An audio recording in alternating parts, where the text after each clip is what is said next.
What's going on, guys? All right, in today's video, we are doing our little rundown, our little progress report on our Rush discography rundown. You guys have just watched me listen for the first time to Fly By Night. Intensely better than the first album. Overall, really starting to sound like Rush. Like, you know, how you think Rush sounds. Like, if anybody were just to hear it, it'd be like, oh yeah, that's Rush, as opposed to, oh, that's just some, 70s band. Like their first record. It's like, oh, is this Zeppelin? I haven't heard this Zeppelin record.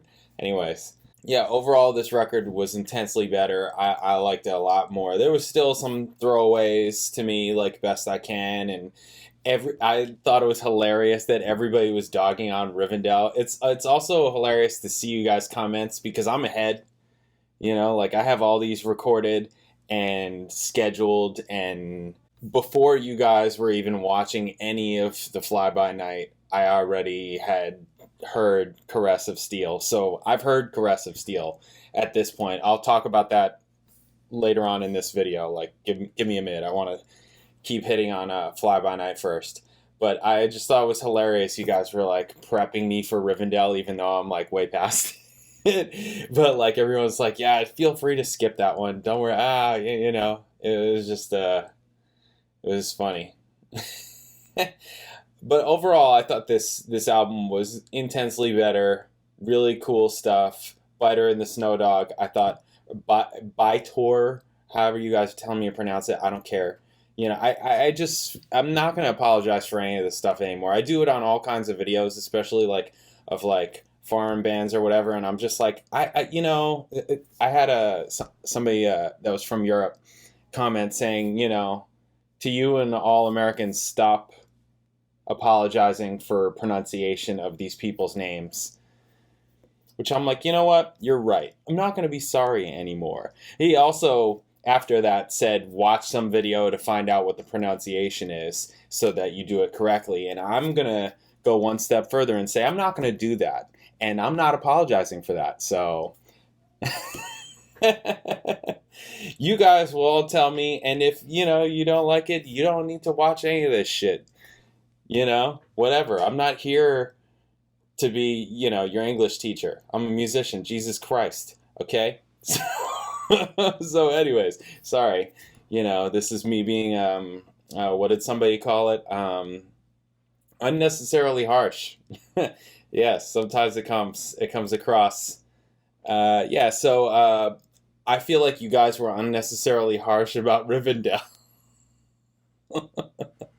Yeah, I'm cracking myself up right now. I thought that there was a lot of great stuff on this record, and I was really looking forward to Caress of Steel. And yes, we're going to talk about Caress of Steel right now. Caress of Steel, just to give you a little rundown, here's what I'm doing, because for the first two records, I started on a Monday and I did 2 songs a day. Caress of Steel has 5 songs on it. So what I decided to do for this week was just do 1 a day. Monday, Tuesday, Wednesday, Thursday, Friday. So 9 a.m. you're getting the first song Monday. 9 a.m. second song Tuesday, etc., etc., etc. And on Friday with The Fountain of Lamneth. And I was really looking forward to Caress of Steel because you guys have been telling me, telling me about it, giving me you guys' opinion on it, and I did like it. I did like it. I don't want to give everything away. I feel like it's probably as good. Is it as good as Fly By Night? It's different because it has those 2 long songs on it. So it's kind of different. It had the first 3 short. It had Bastille Day. It had I Think I'm Going Bald. It had Lakeside Park. It had The Necromancer. And it had The Fountain of Lamneth. And you guys have been telling me that there's a song that you're really into, a lot of people are really into on Caress of Steel. You're thinking that I'm going to like it. And actually, so there was one person who commented saying that I probably won't like it. And they were right. And all I'm going to say is there's one song on that album that I did not like. And it's the song that I feel like a lot of you guys do like. I just didn't like it. You can get to it, when you get to it on Thursday. I just gave it away right there. If you're paying attention, you'll I'll tell you why in the video. But I will tell you one thing. I loved the Fountain of Lameth. I thought it was awesome. I thought it was great. I was like, oh yeah, this is cool. This is super cool. And beside that, I also really liked Bastille Day. I was like, that was cool. I thought it was a great album. I was totally down with it. Totally down with it. So that's what's going to happen this coming week. And I still don't understand why the Progressive Steel is considered the black sheep of their catalog. That's absolutely, I mean, I'm only 3 albums in, but I'm like, if there's a black sheep out of these 3, it's the first album. You know, like it's the first album. The first album is trash compared to these other 3. Save Working Man. Sorry to be so unnecessarily harsh. It's whatever. And I mean, you know, I'm being, obviously it's unnecessarily harsh. I've literally only listened to the records once, right? Any music, the more you listen to it, the more you find, the more you absorb, the more you're like, oh yeah, I actually do like this song. I do really like this song. Now, I've been listening to music for long enough and studying music for long enough to be able to recognize, like, for instance, what was that other track on Fly By Night? For instance, Beneath, Between, and Behind. If I listen to that song more, I'm sure I'll like it. But my first reaction was like, this is really dense. I think I need to hear it again. There was a lot going on in this tight period of time, you know, I was just hit. You know, like crazy. There was a lot going on. So I feel like that's an example of a song that if I hear it more, I'm going to like it. I'm just going to be like, oh, this is a great song. This is great. This is great. This is totally cool. But on first listen, you know, you get what you can. You know, I'm not reading lyrics. I'm not doing any of that kind of thing. So that goes for any of it. That goes for the first album too, honestly. There were songs on the first album that people said that they were into, but I didn't like, what was it? Like, was it Here Again? I think Here Again was one of the songs that a lot of people said that they were into. I remember being into What You're Doing, Before and After, and obviously Working Man is just the take all on the album. Yeah, so, and I think people even said that they like Finding My Way. Maybe that's just because it's the first thing you hear when you put it on. I don't know. Anyways, it's whatever. So, this week, Caress of Steel, One a Day. Okay, and then after that, 2112. You guys know I have heard 2112. I did watch the lyric video for 2112. And I think it'll be really interesting. I'm not going to do a lyric video this coming time around. I'm only going to listen to the music. But I think it's going to be really interesting because I'll be listening to it for the second time and only the music. So maybe, maybe I'll be more into it. We'll see. And then the entire side 2, Passage to Bangkok, Twilight Zone, Lessons, Tears, Something for Nothing, I've never heard before. Never heard them before. And I know that a lot of people have suggested a Passage to Bangkok. So we'll see how that goes. It looks like Alex and Getty have written lyrics on the second half. So hopefully that doesn't suck. Because that just reminds me of the first record. And I have bad memories. Actually, have I heard Alex write lyrics? I don't know has he written any lyrics on any of the first 3 records? I don't think he has. Anyways, it's whatever. So, okay, there's 6 songs on 2112. I might do the same thing that I did with Caress of Steel, where I just do 1 a day. Maybe on Friday I'll do 2 just to knock it out or something. I'm not really sure. But I think that's what I'm going to do, because if I do 2 a day, it's done in 3 days. And I need some, I'm busy. I need a little bit more time than that to, like film, edit, and gig 5 to 7 days a week, and et cetera, I need some, and have a wife and a kid, I need some time. So if I can do that I would appreciate that. So that's probably what I'm going to do, is just do 1 a day for 2112 also. And I don't want to jump too far ahead. I did tell you guys that, I think I told you, I said in a video, I don't know if it's in a video that's come out yet or what, but I decided that I am going to do live records in order. So that means after 2112 comes All the World's a Stage. I am going to do that because I feel like that's important. It looks like that has 10 songs on it. So for that, I'll go back to 2 songs per day. Yeah, for that I'll do. Wow, that's gonna be cool. I'm actually just I'm looking at the. I've never seen this before. I'm on the All the World's a Stage, the Wikipedia, just looking at the track listing. I'm actually psyched for this. Yeah, I think it's. I mean, especially just me seeing this, I think it's really important that I listen to this in order. So I'm gonna do that for sure.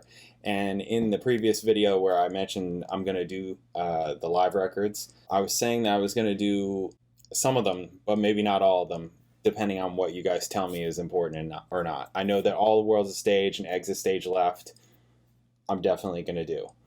Are there others that I should be doing that you think are really key to their discography? Because it seems as though later on, like in the 2000s, they put out a bunch of live records like Snakes and Arrows and Time Machine and R30, R40, all this stuff. And I'm like, do I have to do those? Are those like key, or are they more like for fans? Which, I mean, maybe at that point I'll probably maybe want to do it, or maybe at that point I may be like, you know what, I'm done. I'm done. I need a break. I'm going to move on to Judas Priest or something. I don't know. Some other band's discography. I may do that. I just got so much Rush. I need my ears need a break. It'll be nice to come back at some point. So anyways, we'll see. That's, I feel like I'm kind of rambling right now, but I just wanted to give you guys, I like this little weekly. Here's how we're doing. This is nice. This is good. We're on track. And give you guys the schedule. So yeah, especially because now for Corrosive Steel and for 2112, it's going to be different. Not 2 a day. It's going to be just 1 a day because there's only 5 songs on the record. I'm not going to do 2 a day. I'm going to be done in 3 days. So yeah, that's what it is. Hope you guys are enjoying it. I think you are. It's really cool. I mean, I'm not just, doing it for you guys. That's not how this started, frankly. I mean, it's really interesting because, I'm doing this and people are just like kind of like coming along the train, like at the points that they come on, and some of you have been on since I did the first Rush reaction video, which was Spirit of Radio, in which I'm just dogging them because I'm like, I don't like these guys. These guys, what's going on with this guy's voice? I never got into Rush. I've played some of their songs and, I've heard like one other maybe, but like, I don't like this guy's voice. What's going on with these guys? But I kept coming back because the music is so cool. So, and now I'm like, I can't even believe I didn't like his voice before. Which a lot of people said that could happen. That like you get used to it. You just you find the good stuff and whatever, all that kind of thing. You get used to it. I think I definitely got used to it. The music is just too cool, and they're obviously great musicians, minus Alex. I'm just kidding. I'm always gonna make fun of Alex because I feel like he's the kind of guy that can take it because he jokes around all the time, and I'm just kidding. Okay, jeez.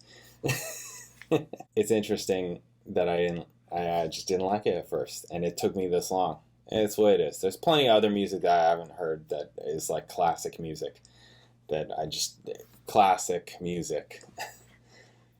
We don't need to get into that here. But yeah, I'm sure that I've listened to lots of classic music that other people haven't heard either. That's just what it is. Anyways, we don't need to get into that kind of conversation all the time. Thanks for watching. Thanks for checking out all these Rush videos. If you like all this stuff, you can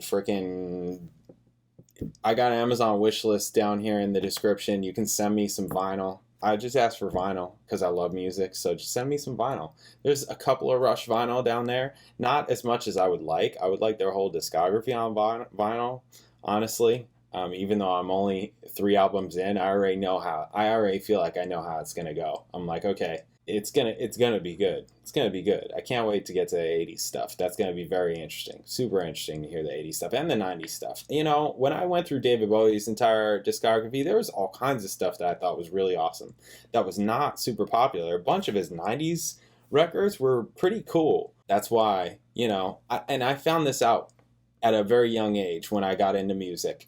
You need to, the value, how should I say this? The best music you're going to find for yourself is the music that you find yourself. That's where you have to dig. You have to dig yourself. If you just wait for like what's on the radio and all that kind of stuff, you're just getting very surface level. You're just getting, you know, you essentially, I mean, especially nowadays, you're essentially getting trash for the most part. Not everything, not all of it, but you know what I mean? It's what it is. It's produced for the masses. Masses. Yeah, you have to dig. You have to dig through the music. So, you know, going through artists or bands' discographies is like kind of important and essential, because there's always going to be stuff that you don't know or like. I mean, if you've watched any of the videos with my wife, she said she doesn't like David Bowie, she doesn't like Prince, she doesn't like Michael Jackson, she doesn't like lots of really big artists, and it's just like, she's not a musician, right?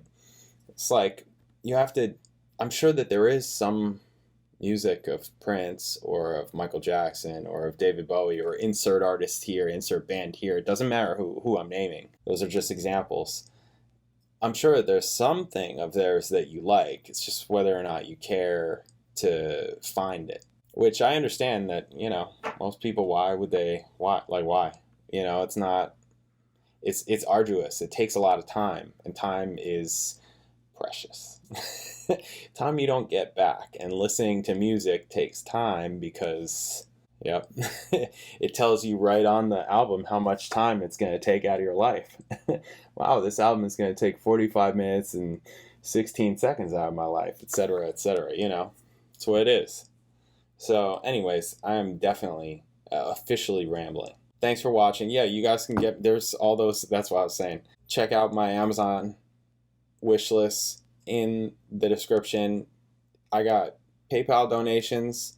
They got super thanks now on YouTube. That's that dollar heart symbol that's right next to the share button on the videos. So or just like and subscribe.